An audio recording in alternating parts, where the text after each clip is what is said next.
सदा परित्राणं विमोहितानां सदा अधिष्ठानम् अनाश्रितानां प्रबोधितानां परमाद्भुताय पूर्णारविन्दाय नमो नमस्ते पूर्णारविन्दाय नमो नमस्ते नमो नमस्ते नमो नमस्ते।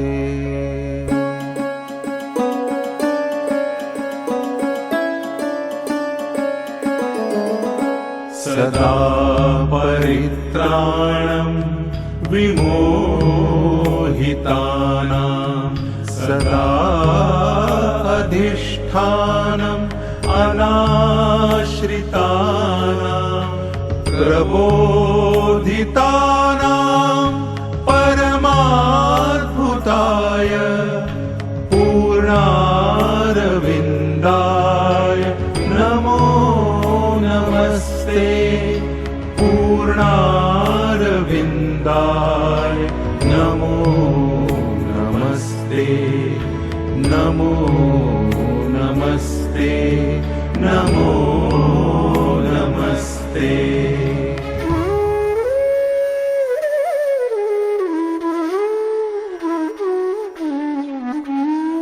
बुद्धौ स्थितानां विमलो विमर्शः हृदि स्थितानां परमो प्रहर्षः कर्मार्पितानां निखिलो प्रकामः पूर्णारविन्दाय नमो नमस्ते पूर्णारविन्दाय नमो नमस्ते नमो नमस्ते नमो नमस्ते।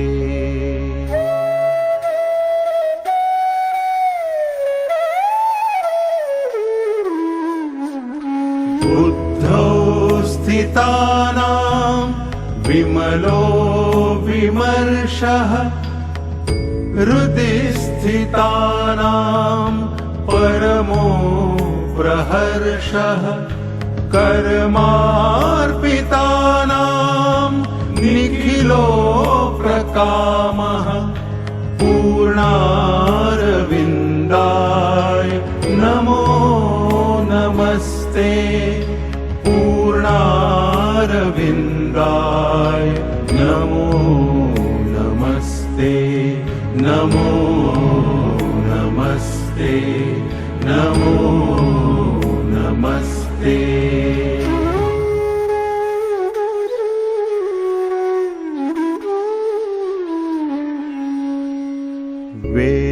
वेदाहम् अरविन्दम् अपूर्ववेदः वेदाहम् अरविन्दम् अनस्ततेजः वेदाहम् अरविन्दम् अनन्तप्रेम पूर्णारविन्दाय नमो नमस्ते पूर्णारविन्दाय नमो नमस्ते नमो नमस्ते नमो नमस्ते।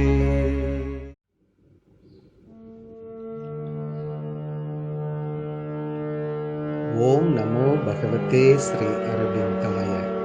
ओम आनंदमयी चैतन्यमयी सत्यमयी परमे। Savitri, Book 7, The Book of Yoga, Canto 3rd, The Entry into the Inner Countries. At first, out of the busy hum of mind, as if from a loud thronged market into a cave, by an inward moment's magic she had come. A stark hushed emptiness became herself. Her mind, unvisited by the voice of thought, stared at a void deep's dump infinity. Her heights receded, her depths behind her closed. All fled away from her and left her blank.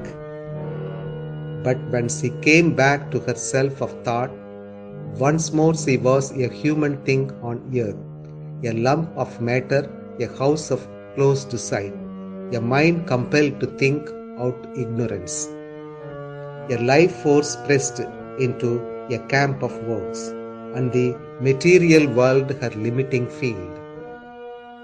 Amazed like one unknowing, she sought her way out of the tangle of man's ignorant past that took the surface person for the soul. Then a voice spoke that dwelt on secret heights. For man thou seekest not for thyself alone, only if God assumes the human mind and puts on mortal ignorance for his clock, and makes himself the dwarf with triple stride, can he help man to grow into the God. As man disguised the cosmic greatness works, and finds the mystic inaccessible gate, and opens the immortal's golden door.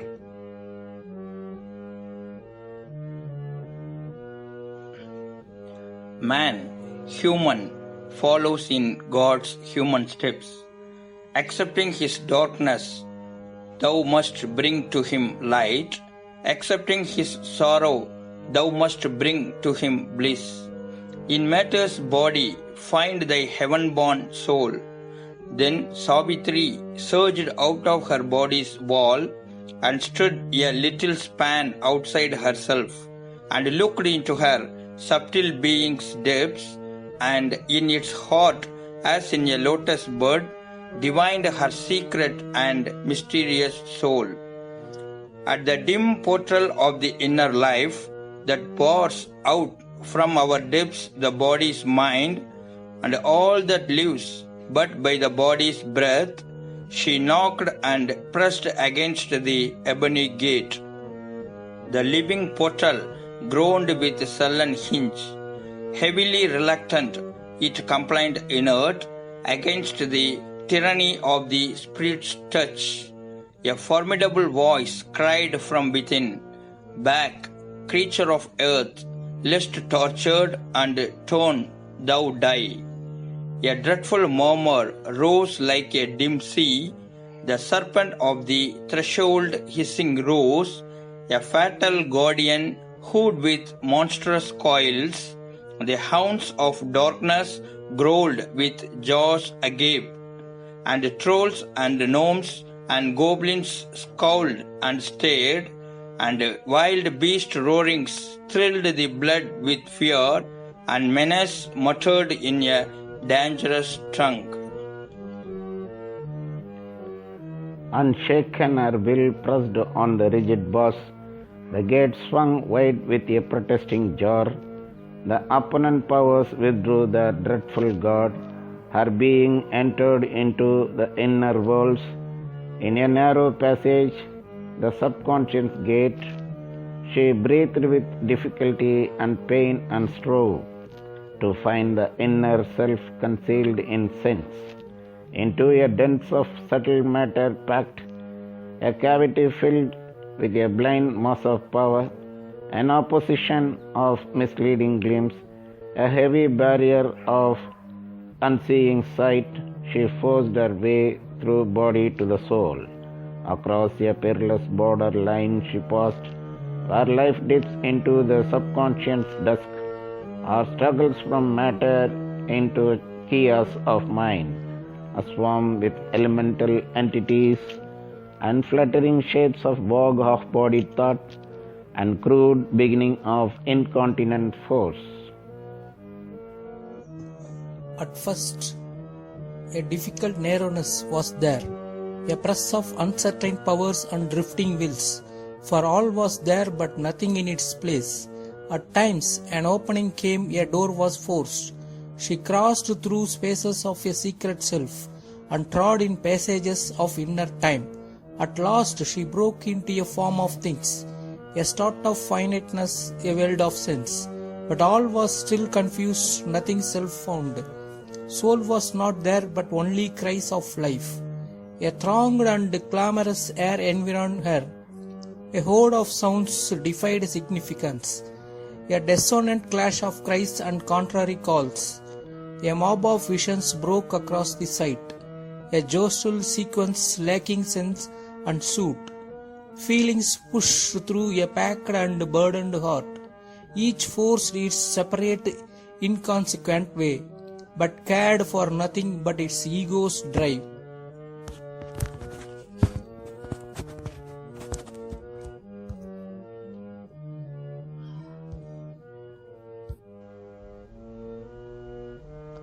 A rally without key of common will. Thought stared at thought and pulled at the taut brain, as if to pluck the reason from its seat and cast its corpse into life's wayside drain. So might forgotten lie in nature's mud, abandoned the slain sentinel of the soul. So could life's power shake from it mind's rule, nature renounce the spirit's government, and the bare elemental energies make of the sense a glory of boundless joy, a splendor of ecstatic anarchy, a revel mighty and mad of utter bliss. This was the sense's instinct void of soul, or when the soul sleeps hidden void of power. But now the vital Godhead wakes within and lifts the life with the supernal's touch. But how shall come the glory and the flame, if mind is cast away into the abyss? For body without mind has not the light, the rapture of spirit, sense, the joy of life. All then becomes subconscient, tenebrous.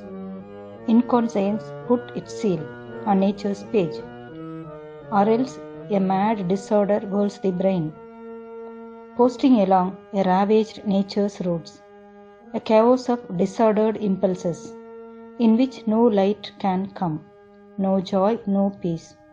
This state now threatened, this she pushed from her, as if in a long, endless, tossing street, one driven mid a trampling, hurrying crowd. Hour after hour she trod without release, holding by her will the senseless mute at bay. Out of the dreadful press she dragged her will, and fixed her thought upon the Saviour name. Then all grew still and empty. She was free. A large deliverance came, a vast calm space. A while she moved through a blank tranquillity of naked light from an invisible sun, a void that was a bodiless happiness, a blissful vacuum of nameless peace. But now a mightier, dangerous front drew near. The press of bodily mind, the inconscience brood of aimless thought and will had fallen from her. Approaching loomed a giant head of life, ungoverned by mind or soul, subconscient, vast. It tossed all power into a single drive. It made its power a might of dangerous seas, into the stillness of her silent self, into the whiteness of its muse of space. A spade, a torrent of the speed of life, broke like a wind-lashed, driven mob of waves, racing on a pale floor of summer sand. It drowned its banks a mountain of climbing waves. Enormous was its vast and passionate voice. It cried to her listening spirit as it ran, demanding God's submission to chainless force, a deaf force calling to a status dumb, 1,000 voices in a muted vast, It claimed the heart's support for its clutched joy, for its need to act the witness soul's consent, for its lust of power, her neutral being seal. Into the wideness of her watching self, it brought a grandiose gust of the breath of life. Its torrent carried the world's hopes and fears, all lives, all nature's dissatisfied hungry cry, and the longing all eternity cannot fill. It called to the mountain secrecies of the soul and the miracle of the never-dying fire. It spoke to some first inexpressible ecstasy, hidden in the creative beat of life. Out of the nether unseen deeps it tore, its lure and magic of disordered bliss. Into earthlight poured its maze of tangled charm, and heady draught of nature's primitive joy, and the fire and mystery of forbidden delight, drunk from the word libido's bottomless well, and the honey-sweet poison wine of lust and death, but dreamed a vintage of glory of life's gods, and felt as celestial rapture's golden string.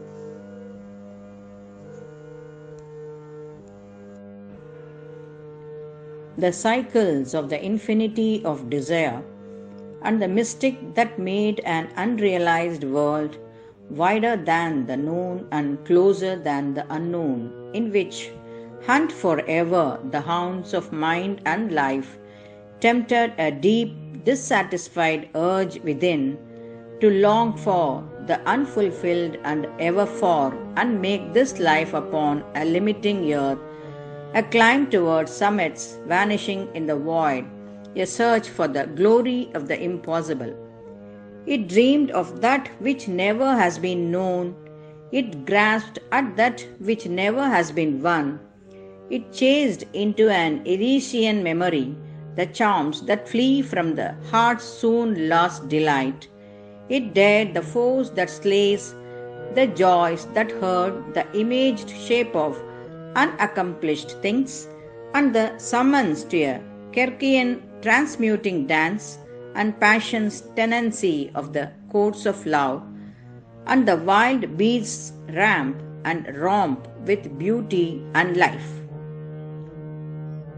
It brought its cry and surge of opposite powers, its movements of the touch of luminous planes, its flame ascensions and sky-pitched vast attempts, its fiery towers of dream built on the winds, its sinkings towards the darkness and the abyss, its honey of tenderness, its sharp wine of hate, its changes of sun and cloud, of laughter and tears, its bottomless danger pits and swallowing gulfs, its fear and joy and ecstasy and despair, its occult wizardries, its simple lines and great communions and uplifting moves, its faith in heaven, its intercourse with hell, these powers were not blunt with the dead weight of earth.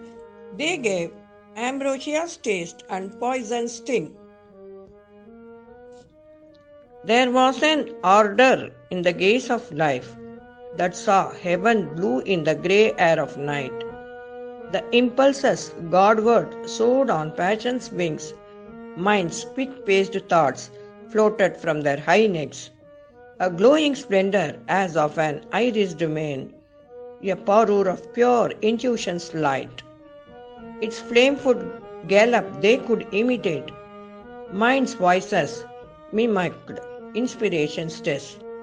Its ictus of infallibility, its speed and lightning, heaven leap of the gods. A trenchant blade that showed the nets of doubt. Its sword of discernment seemed almost divine. Yet all that knowledge was a borrowed sense. The forms that came were not heaven's native births.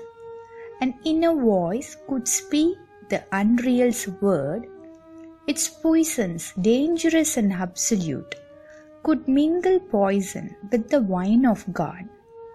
On these high shining backs falsehood could ride, truth lay with delight in error's passionate arms, gliding downstream in a blithe, tilted barge, she edged a ray with a magnificent lie.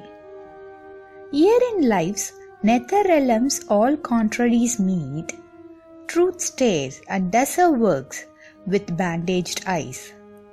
And ignorance is wisdom's pattern here, those galloping hoofs in their enthusiast speed could bear to a dangerous intermediate zone where death walks wearing a robe of deathless life. Or they enter the valley of the wandering gleam, whence captives or victims of the specious ray, souls trapped in that region never can escape. Agents, not masters, they serve life's desires, toiling forever in the snare of time, their bodies born out of some nihil's womb. Ensnare the spirit in the moment's dreams, then perish vomiting the immortal soul out of matter's belly into the sink of naught. Yet some uncaught, unslain, can verily pass, carrying truth's image in the sheltered heart, pluck knowledge out of error's screening grip, break paths through the blind walls of little self, then travel on to reach a greater life. All this streamed past her and seemed to her vision sight, as if around a high and voiceless isle, a clamour of waters from far unknown hills swallowed its narrow banks in crowding waves, and made a hungry world of white wild foam, hastening a dragon with a million feet, its foam and cry a drunken giant's din, tossing a mane of darkness into God's sky. It aped receding into a distant roar, then smiled again a large and tranquil air, blue heaven, green earth, partners of beauty's reign, lived as of old, companions in happiness, and in the world's heart laughed the joy of life. All now was still the soil zone, dry and pure. Through it all sea moved not, blenched not in the vain waves. Out of the vastness of the silent self, life's glamour filled her spirit was mute and free. Then journeying forward through the self's wide hush, she came into a brilliant ordered space. There life dwelt parked in an armed tranquility. A chain was on her strong insurgent heart, tamed to the modesty of a measured pace. She kept no more her vehement stride and rush.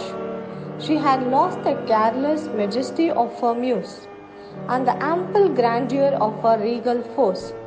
Curbed were her mighty palms, her splendid waist, sobered the revels of her vacant play. Cut down were her squanderings in desire's bazaar. Coerced her despot will, her fancies dance. A cold stolidity bound the riot of sense. A royalty without freedom was her lot. The sovereign throne obeyed her ministers. Her servants' mind and sense governed her house. Her spirit's bounds they cast in rigid lines, and guarding with their fillings of armed rules, the reason's balanced reign kept order and peace. Her way lived closed in adamant walls of law. Coursed was her force by chains that feigned to adorn. Imagination was present in a fort, her wanton and licentious favorite. Reality's poise and reason's symmetry were set in its place, sentineled by marshalled facts. They gave to the soul for throne a bench of law, for kingdom a small world of rule and line. The age's wisdom shriveled to scholized lines, shrank patterned into a copybook device. The Spirit's almighty freedom was not here. A schoolman mind had captured life's large space, but chose to live in bare and paltry rooms, parked off from the too vast, dangerous universe, fearing to lose its soul in the infinite. Even the idea's ample sweep was cut into a system, chained to fixed pillars of thought, or reverted to matter's solid ground. Or else, the soul was lost in its own heights. Obeying the ideal's high broad law, thought based a throne on unsubstantial air, disdaining earth's flat triviality. It brought reality out to live in its dreams, or all stepped into a systemed universe. Life's empire was a managed continent, its thoughts an army ranked and disciplined. Uniformed, they kept the logic of their fixed place at the bidding of the trained centurion mind. Or each stepped into its station like a star, or marched through fixed and constellated heavens, or kept its feudal rank among its peers in the sky's unchanging cosmic hierarchy, or like a high-bred maiden with chaste eyes, forbidden to walk unveiled the public ways, she must in close secluded chambers move, her feeling in cloisters live or garden paths. Life was consigned to a safe level path. It dared not tempt the great and difficult heights, or climb to be neighbor to a lonely star, or skirt the danger of the precipice, or tempt the foam-curled breaker's perilous laugh, adventure's lyrist, danger's amateur, or into her chamber call some flaming god, or leave the world's bounds and where no limits are, meet with the heart's passion, the adorable, or set the world ablaze with the inner fire.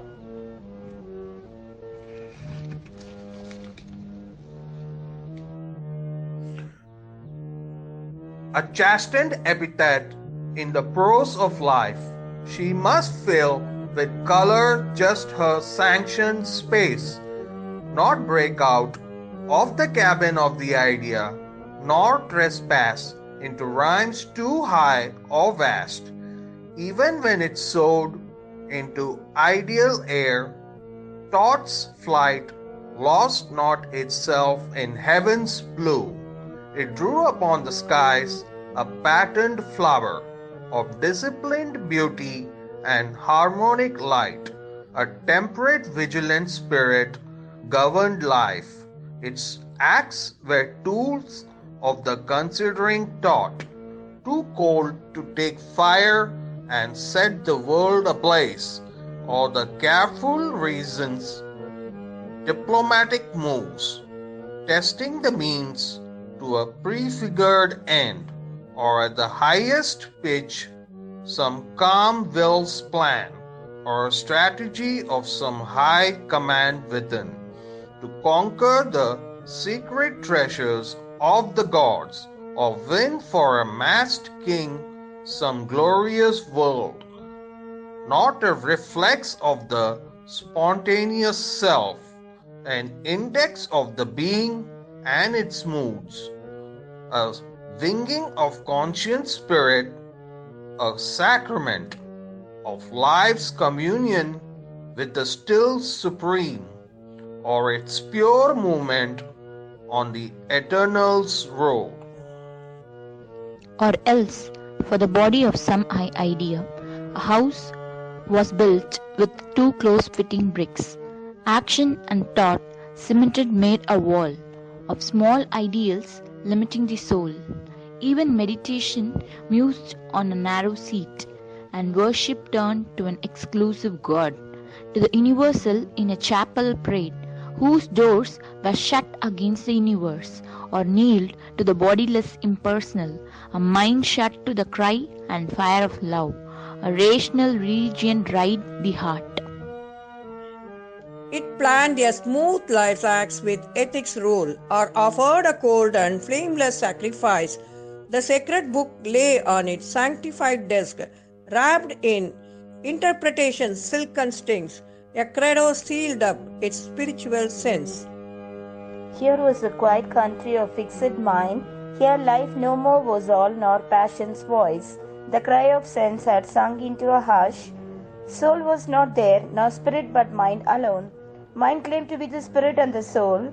The spirit saw itself as form of mind, lost itself in the glory of the thought, a light that made invisible the sun.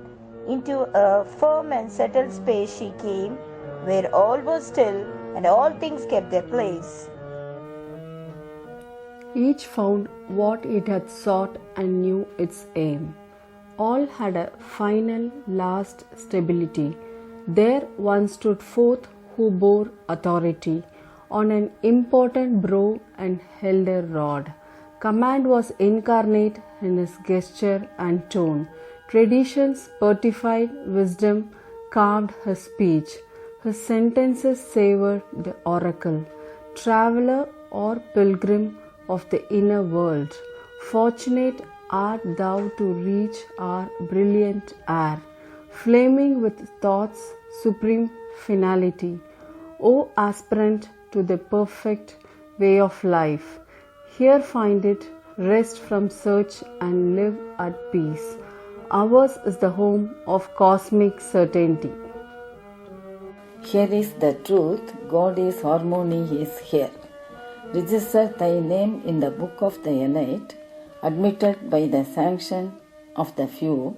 Adopt thy station of knowledge, thy post in mind, thy ticket of order draw in life's burrow, and praise thy fate that made thee one of ours.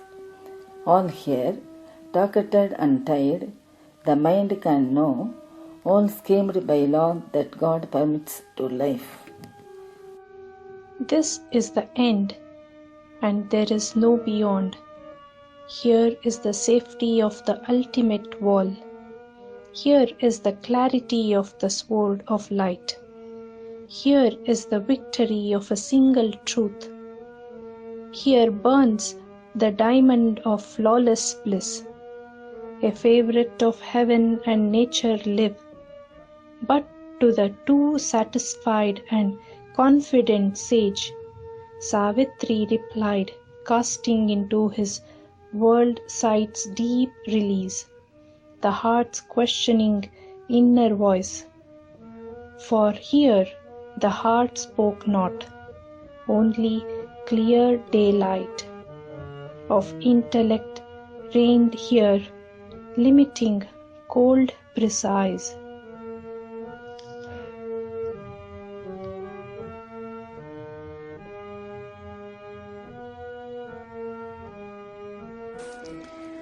Happy are they who in this chaos of things, this coming and going of the feet of time, can find the single truth, the eternal law.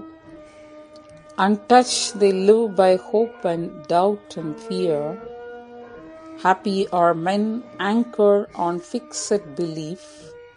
In this uncertain and ambiguous world, or who have planted in the heart's rich soil one small grain of spiritual certitude. Happiest who stand on faith as on a rock, but I must pass, leaving the ender's search, truth's rounded outcome firm, immutable, and this harmonic building of world facts, this ordered knowledge of apparent things. Here I can stay not, for I seek my soul. None answered in the bright contented world, or only turned on their accustomed way, astonished to hear questioning in that air, or thoughts that could still turn to the beyond, but some murmured passers by from kindred spheres, each by his credo judged the thought she spoke. Who then is this who knows not that the soul is a least gland or a secretion's fault, disquieting the sane government of the mind, disordering the function of the brain, or earning lodged in nature's mortal house, or dream whispered in man's cave of hollow thought, who would prolong his brief unhappy term, or cling to living in a sea of death? But others, nay, it is her spirit she seeks. A splendid shadow of the name of God, a formless luster from the ideal's realm.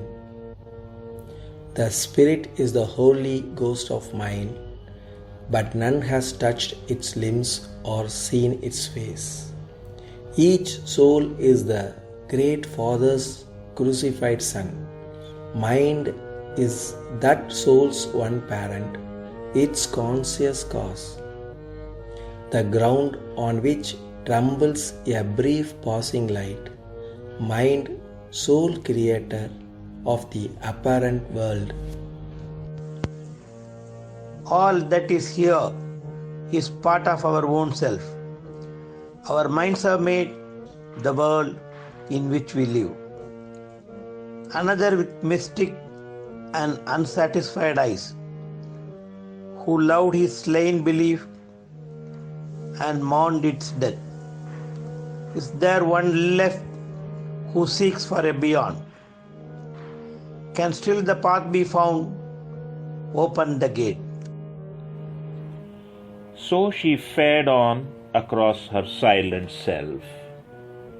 To a road she came thronged with an ardent crowd, who sped brilliant, fire-footed, sunlight-eyed, pressing to reach the world's mysterious wall, and pass through masked doorways into outer mind, where the light comes not, nor the mystic voice, messengers from our subliminal greatnesses, guests from the cavern of the secret soul. Into dim spiritual somnolence they break, or shed wide wonder on our waking self, ideas that haunt us with their radiant tread, dreams that are hints of unborn reality, strange goddesses with deep-pooled magical eyes, strong wind-haired gods carrying the harps of hope, great moon-hued visions gliding through gold air, aspirations, sun-dream head, and star-carved limbs, emotions making common hearts sublime. And Savitri mingling in that glorious crowd, yearning to the spiritual light they bore, longed once to hasten like them to save God's world. But she reined back the high passion in her heart. She knew that first she must discover her soul. Only who save themselves can others save. In contrary sense, she faced life's riddling truth. They carrying the light to suffering men, hurried with eager feet to the outer world. Her eyes were turned towards the eternal source. Outstretching her hands to stay the throng, she cried, "O happy company of luminous gods, reveal who know the road that I must tread. For surely that bright quarter is your home, to find the birthplace of the occult fire and the deep mansion of my secret soul." One answered, pointing to a silent stream on a remote extremity of sleep, in some far background of the inner world, O Savitri, from thy hidden soul we come. We are the messengers, the occult gods, who held men's drab and heavy ignorant lives to wake to beauty and the wonder of things, touching them with glory and divinity. In evil we light the deathless flame of good and hold the torch of knowledge on ignorant roads. We are thy will and all men's will towards light. O human copy and disguise of God, who seekest the deity thou keepest hid, and livest by the truth thou hast not known, follow the world's winding highway to its source. There in the silence few have ever reached. Thou shalt see the fire burning on the bare stone, and the deep cavern of thy secret soul. Then Savitri, following the great winding road, came where it dwindled into a narrow path, trod only by rare wounded pilgrim feet. A few bright forms emerged from unknown depths and looked at her with calm, immortal eyes. There was no sound to break the brooding hush. One felt the silent nearness of the soul. End of Canto 3, Book 7. Om Namo Bhagavate Sri Arvindaya.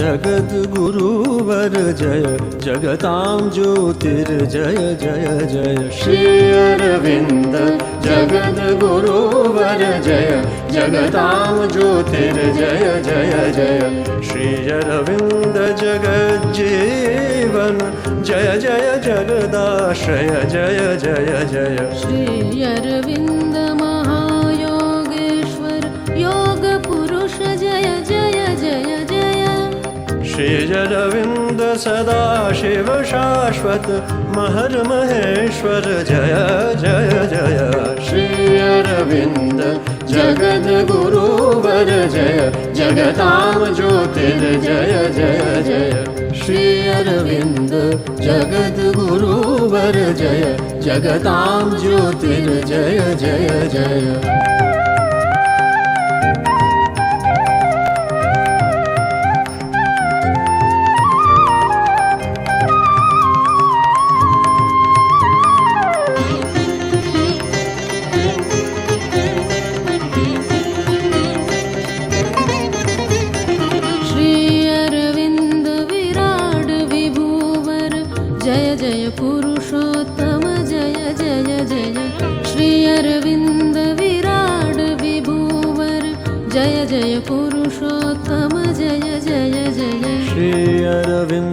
पुराण पुरुष जय परब्रह्ममय जय जय जय Shri Arvind कृतांत kiln जय जयाकाल जय जय जय जय श्री अरविंद महामानव जय नर नारायण जय जय जय श्री अरविंद जगद गुरुवर जय जगताम ज्योतिर जय जय जय श्री अरविंद जगद गुरुवर जय जगताम ज्योतिर जय जय जय श्री अरविंद जगज्जीवन जय जय जगदाश्रय जय जय जय श्री अरविंद जगद गुरुवर जय जगताम ज्योतिर जय जय जय जय जगताम ज्योतिर जय जय जय जय जगताम ज्योतिर जय जय जय